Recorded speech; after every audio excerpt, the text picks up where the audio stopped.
Hi everyone, আজকের ব্লগটা হচ্ছে আমাদের বৃন্দাবনের সেকেন্ড দিনের ব্লগ। এখন বাজে সকাল 5:30। আমরা হোটেল থেকে রেডি হয়ে বেরিয়েছি। এখন যাচ্ছি আমরা প্রেমানন্দ মহারাজের দর্শন করতে। শুধু চুড়িদারটা পরে চলে এসেছি, একদম রেডি রেডি হইনি। এখন দর্শনের জন্য যাচ্ছি। তো আমরা তো এসে দেখি অনেক ভিড়, মানে অনেক ভিড় ছিল। তো এখানে অনেক লোকেই রাতের থেকে এসে লাইন দিয়ে বসে আছে।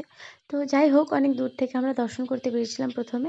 কিন্তু ভাগ্যটা অনেক ভালো ছিল যে যখন উনি বেরিয়ে যাচ্ছিলেন, তখন আমরা যেখানে দাঁড়িয়েছিলাম তার একদম সাইডের থেকে, একদম সামনে থেকে এই যে ডিফেন্ডারে ওনাকে একদম সামনের থেকে দেখতে পাই।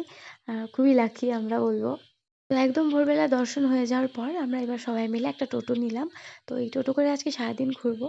তো আমরা যাচ্ছিলাম এখন মথুরার দিকে, আর মিডিলে দাঁড়িয়ে একটু চা খেয়ে নিয়েছি। তো ফার্স্টে আসলাম আমরা শ্রীকৃষ্ণর জন্মভূমিতে। তো এখানে তো অনেক ৩-৪টে গেট আছে, সেইভাবে মানে ঢুকতে হবে। প্রথমে দাঁড়িয়ে অনেক ছবি টবি তুললাম।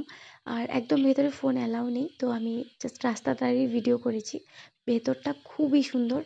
তো এটা হচ্ছে কংসের কারাগার, যেখানে জন্ম হয়েছিলেন শ্রীকৃষ্ণের, সেখানেই। তো সেটা দেখে বেরিয়ে এসে এবার আমরা একটু যমুনা ঘাটে এসেছিলাম।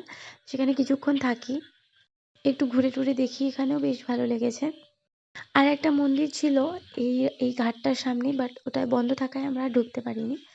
তো এখানে দাঁড়িয়ে অনেকক্ষণ আমরা ছবি টবি তুললাম। আর এই যে আজকে আমার ফিট, কেমন লাগছে তোমরা জানিও।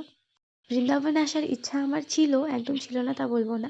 বাট যতটা ইচ্ছা ছিল তার থেকে এসে আরও বেশি ভাল লাগছে। তো যমুনা ঘাটের কথা বললাম তোমাদের, তো এই হচ্ছে সেই যমুনা ঘাট বা যমুনা ঘাট। আর এই ঘাটে এইভাবে বোট রাইডও, মানে নৌকাতে করে ঘুরতেও পারো।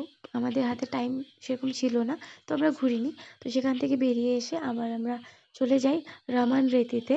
সো এই হচ্ছে সেই জায়গা যেখানে শ্রীকৃষ্ণ ছোট থাকতে খেলেছিলেন। তো এখানেও অনেক লোকের ভিড়, সবাই এসছেন দেখতে, দর্শন করতে। এই ভেতরে ঢুকতেই কীর্তন হচ্ছিল। আর আমরা ঢুকে অনেক জায়গাটা ঘুরে দেখলাম, অনেকটা বড় জায়গা। তো এই যে এই হচ্ছে রামান রেতির সেই জায়গাটা, যেখানে সবাই ধুলো নিয়ে খেলছিল হোলির মতো করে। আমরা অনেকক্ষণ ছিলাম বসে, সবাই বসে বসে গান গাইছিল, কীর্তন করছিল। বেশ পিসফুল জায়গা। তো এখানে দাঁড়িয়ে দাঁড়িয়েও অনেক ভিডিও টিডিও করলাম, ছবি টবি তুললাম। আর এখান থেকে বেরিয়েই না অপোজিটে একটা হরিণের জায়গা মতো করা আছে বড়। এখানে অনেক, মানে অনেক হরিণ আছে, হরিণই বলে আই গেস। মানে দেখতে তো হরিণের মতোই, নামটা অন্য হতে পারে জানি না। তারপর ওখান থেকে বেরিয়ে আমরা আসি 84 খাম্বার যে মন্দির সেখানে। আর এখানে যখন আসি প্রচণ্ড হাওয়া চলছিল, হালকা বৃষ্টিও হয়েছে। তো আমরা মেঝেতেই বসে অনেকক্ষণ ওয়েট করলাম, মানে এমনি বসেছিলাম। খুব ভালো লাগলো, ঠান্ডা ঠান্ডা হাওয়া খাচ্ছিলাম বসে। সারাদিন ঘুরে একদম টায়ার্ড হয়ে গেছি। তো প্রতিটা মন্দিরই খুবই সুন্দর, মন্দিরে আসতে এমনিতেও ভালো লাগে। তো আজকের ব্লগটা এতটাই ছিল। দেখা হবে পরের দিনের ব্লগ নিয়ে। বাই।